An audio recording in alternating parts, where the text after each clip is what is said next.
I'm Zbigniew Darzynkiewicz. I'm working in New York Medical College, and my interest in onconase started from very early 80s.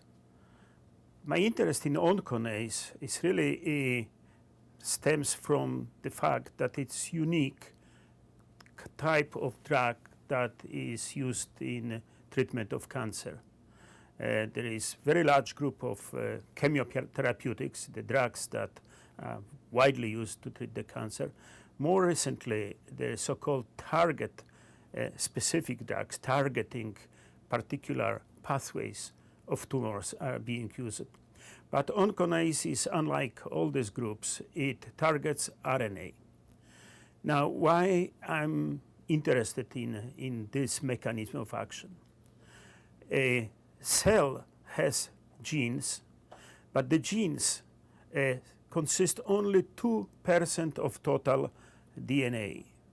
What is the other 98% of genome? It is a so-called non-coding DNA, DNA which is producing so-called RNA interference, small sections of RNA that have possibility to modulate expression of genes. And I have in front of me a very recent sort of review on that, in which this RNA interference is called master of the cell. Now, we have paper which was published very recently, in which we prove that one of the targets, if not the main, the most important, of onconase is this master of the cell. What this master of the cell is doing?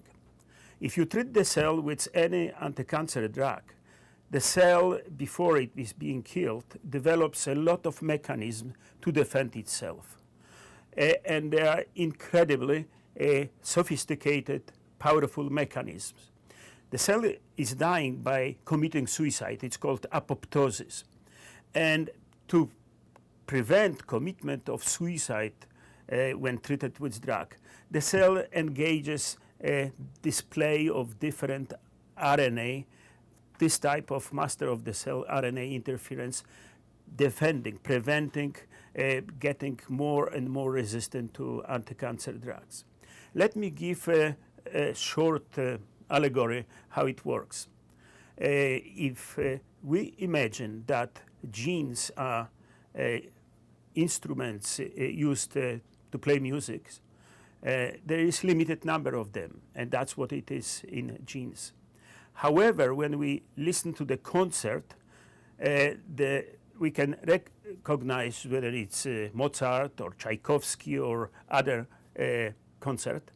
And the difference is, although the same genes, the same musical instruments are playing, the sequence and intensity of instruments and tone is modulated to such extent that we have this concert. Now, life of the cell is like concert. The same genes, and they are the same in human and in frog and in mouse. The same genes are playing this concert, but in different way, because we look different than mouse or frog. So the real regulator is this master of the cell, this RNA interference. And what is the most amazing is that, and the most exciting in our understanding, is that onconase targets RNA interference. So there is high possibility that when you treat the cells with anti-cancer drugs, and I'm talking about any kind of cancer, and not only mesothelioma or leukemia or such, the cells start to defend itself using the battery of these RNA interference molecules.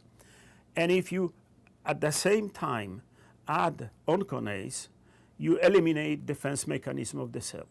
And indeed, that's what we observed in many studies. We combine treatment of cancer cells with onconase in addition to anti-cancer drugs which are used in the clinic, doxorubicin, and a variety of other drugs, so-called topoisomerase inhibitors. And in every case, there was enhancement of the effect of anti-cancer drugs when they were acting on cells in the presence treated at the same time with onconase. So to recapitulate, what I was saying is that onconase can be used as no other anti-cancer drug, because it can be used to enhance sensitivity of cancer cell to variety of treatments, even to radiation. And in this way, its application could be very wide. Hopefully, this may provide the clinicians in the new approach, a new tool to combat this deadly disease as is the cancer.